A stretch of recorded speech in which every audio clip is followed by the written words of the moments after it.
Time for the Blunt Ratings. If this is your first time tuning in, this is how the Blunt Ratings work. We take each show and break them down into 5 categories: matches, promos and backstage segments, storytelling, commentary, and the crowd. For each category, each show can get up to 5 blunts. The average score of those 5 categories stands as the official Blunt Rating. Those are the rules. Now let's get right into tonight's edition of the Blunt Ratings. We want the smoke. Talk to him. We want the smoke. We want the smoke. Come on, Charlie. What is going on, everybody? It's your boy, Mr. HD, back with another episode of the Smackdown Blunt Ratings for February 4th edition, man. Oh, shit, I put January 4th on the... I think I put January 4th on the description, I think. But yeah, it's February 4th, actually. Yeah, and we're going to talk about Smackdown real quick, go through, all the 5 categories and give it a blunt rating for tonight. So let's get right into it. Promos and backstage segments. We had the Bloodline opening up the show. Paul Heyman came out and explained himself why he curved Brock Lesnar to go back to his boo, Roman Reigns. He said Brock looks like a weirdo now because he got braid in his hair and he's being all happy-go-lucky and shit. And he was mad at him because he challenged Roman Reigns instead of just staying over there on Raw. And, Heyman could have a champion on both brands or whatever. So he's like, at that moment, he realized that he shouldn't have been protecting Roman Reigns from Brock Lesnar. He should have been protecting Brock Lesnar from Roman Reigns. And, and he bowed to his tribal chief. But then Goldberg came out and challenged Roman Reigns to a match at the Elimination Chamber for the WWE Championship. So we're getting Roman Reigns and Goldberg in a few weeks. Whatever, don't care. He's like, we know he's gonna win, so what's the point? Drew threatened Madcap Moss and Baron Corbin after that. He put a whole sword to Madcap Moss' neck and told him to tell a joke. Basically stripped him naked out there, even though Madcap Moss already looks like a stripper, as far as his ring attire.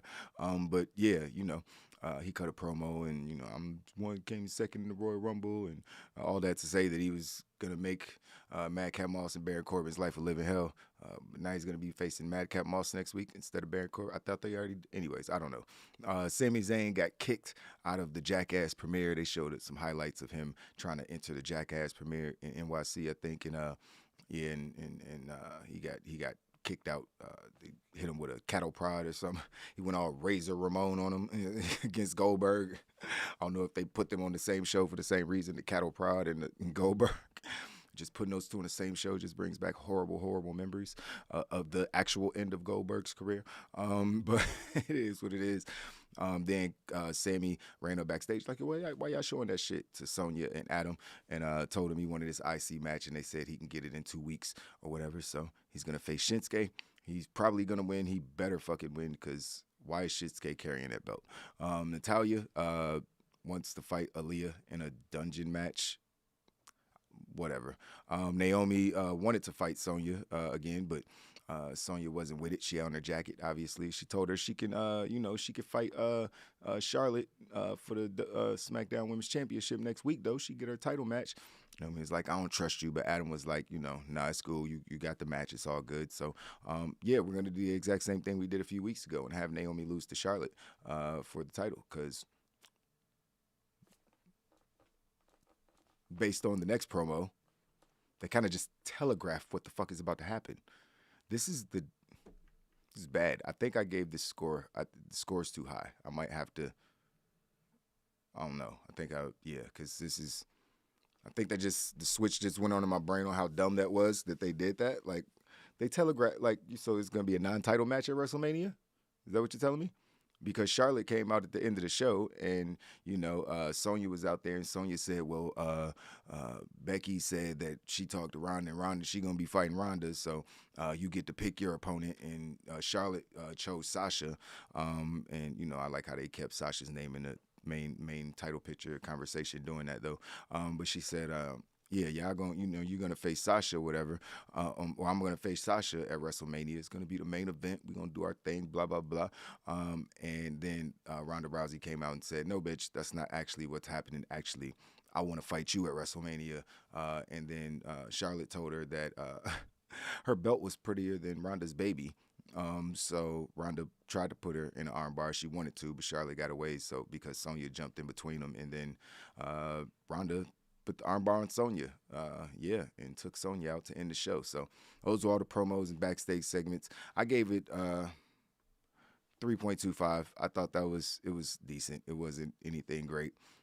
Ronda's promo was way better than it was on Monday, because she just looked like she was snarling for no reason. It's like it's weird, but she came out smiling, still looking like a badass. Whatever. Roman Reigns shit is always good. Paul Heyman explaining himself was whatever. But yeah, as far as the matches, wasn't really much to talk about, honestly. Wasn't much at all. The first two matches were all the same people. It was Ricochet beating Ridge Holland by distraction and roll up. Then we had Sheamus and Ridge Holland doing the tag team thing to go up against Cesaro and Rico. Yes, two of the same people that were in the previous match. So we could do some good old 50-50 booking. And that match ended with a distraction and a power slam. Notice the trend here. Jimmy Uso then beat Eric of the Viking Raiders by distraction and then a super kick. You following me? So then we had Aaliyah beat Natalya in a match, which is why Natalya was mad and asking for a fourth match against Aaliyah. And that match ended in a countout. So switching it up a little bit, but still along the same lines. Shinsuke beat Jinder Mahal in a championship match by distraction for Rick Boogs. Follow me now.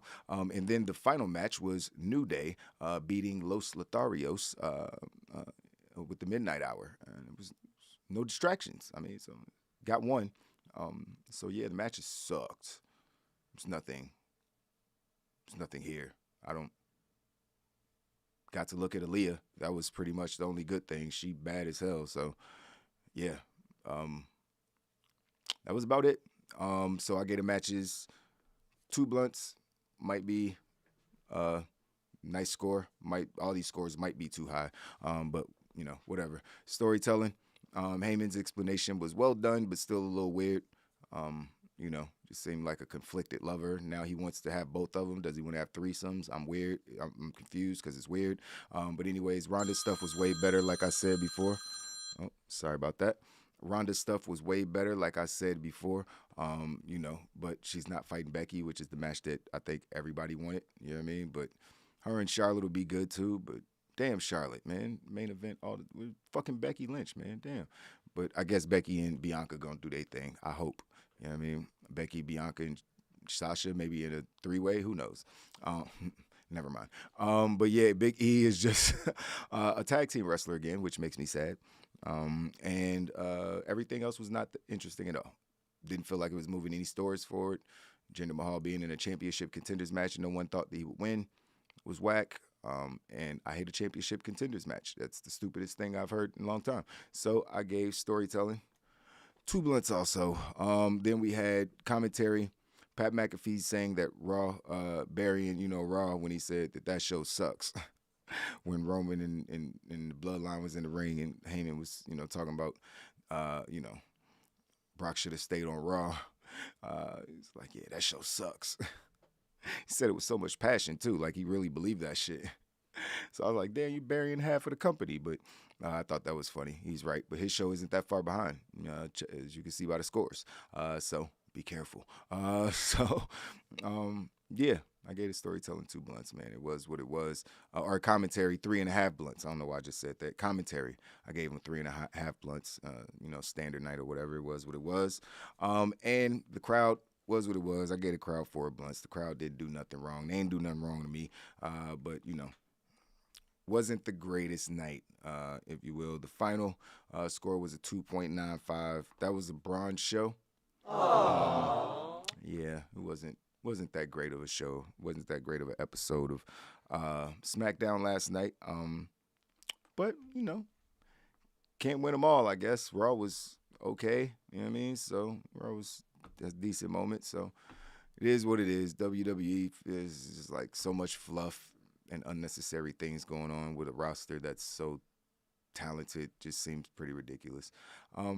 But it is what it is. That's the end of the Blunt Ratings tonight.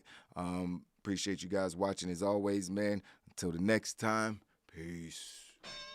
Like the video, subscribe to the channel, and hit the notification bell to know when we go live next. Follow us on Twitter and Instagram at Wrestling on We, and thanks for watching.